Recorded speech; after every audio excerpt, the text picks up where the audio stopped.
ان بچیوں نے جو اپنا امتحان دیا اور انہوں نے جو محنتیں کی، آپ اگر ان کا قرآن کا ترجمہ سننا چاہو تو میں کہہ رہا ہوں کہ آپ اٹکا نہیں سکتے ان کو۔ میں کہہ رہا ہوں آپ جنہوں نے ان کے ترجمہ پڑھ لیا، سورہ ابراہیم، سورہ ہود، سورہ یوسف، سورہ یونس، جتنے نصاب ہے، میں کہہ رہا ہوں کہ اتنی اسپیڈ سے انہوں نے ترجمے کا جو امتحان دیا ہے کہ جس کی کوئی انتہا نہیں۔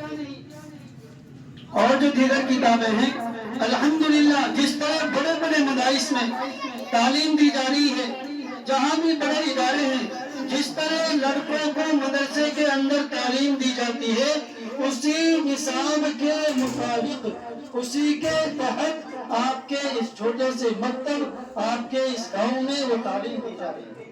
الحمدللہ ہم نے جائزہ لیا، کافی دن سے تمنا تھی کہ کئی جائزے کا موقع ملے اس طرح کا۔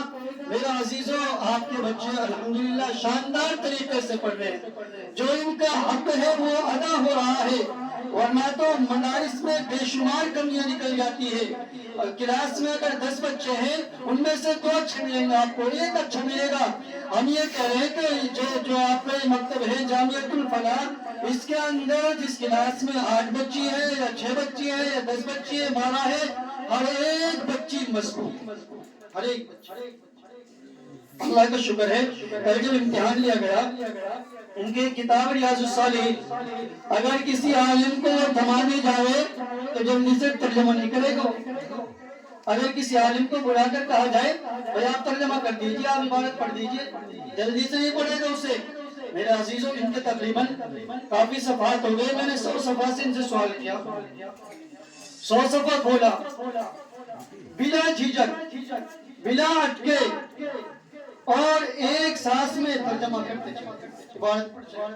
جس طرح ہم ترجمہ کرتے ہیں، ہم عبارت پڑھتے ہیں، ہم پڑھا رہے ہیں مدرسے کا اندر الحمدللہ، ترجمہ قرآن ہم پڑھا رہے ہیں، تفسیر پڑھا رہے ہیں۔ میرے عزیزوں، اسی طرح انہوں نے اپنی جو محنت ہے وہ سامنے رکھی۔ اللہ کا شکر ہے کہ آپ کی جو یہ بچی ہیں، آپ کے جو یہ بچے ہیں، یہ مکتب قابل اطمینان ہے۔ یہاں جو استاذوں کی محنت ہے، ان کی جو معلمہ ہیں، اب اندازہ لگایا جا سکتا ہے بھئی جب بچی اتنی شاندار پڑھنے والی ہے تو معلمہ تو کیا نہیں، انہوں نے تو کافی اچھا علم سیکھ رکھا ہوگا۔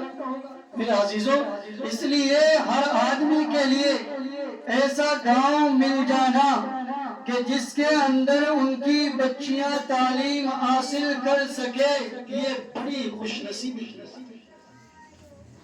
لوگ 2 طرح کے ہوتے ہیں، کچھ اچھے ہوتے ہیں، کچھ برے ہوتے ہیں۔ اللہ نے جو جماعتیں بنائی ہیں، 2 طرح کے لوگوں کی بنائی ہیں، کچھ لوگ اچھے ہوتے ہیں، کچھ برے ہوتے ہیں۔ میرا عزیزوں، جن کا ذہن یہ ہوتا ہے کہ اچھائی لی جائے، جو اچھائی کے متلاشی ہوتے ہیں، ان کے لیے بڑی خوش نصیبی ہے، ورنہ تو برائی کرنے والے تو ہر جگہ مل جائیں گے۔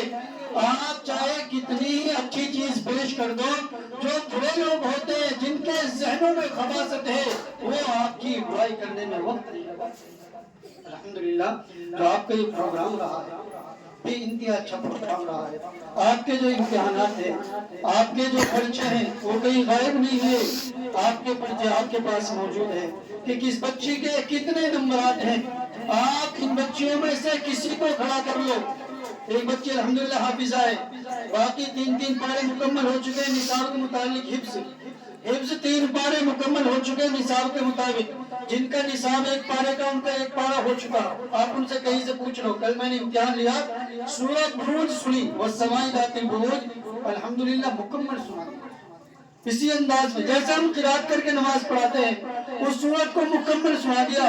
میں نے روکنا چاہا بیچ میں، بلکہ جو بچہ پڑھ رہا ہے، جس کی پوزیشن دینی ہے، جس کو اول دینا ہے، اس کو آگے تک آزمایا جاتا ہے، میں نے اس سے مکمل پڑھوائی، مکمل الحمدللہ۔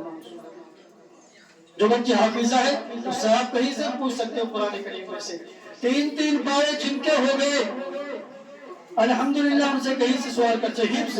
اگر آپ سے کہا جائے، ہم سے کہا جائے، میرے عزیزوں، بزرگوں سے کہا جائے کہ آپ کو شام تک، صبح سے شام تک 1 سورت یاد کرنی ہے، 1 سورت زیادہ بتلا دی،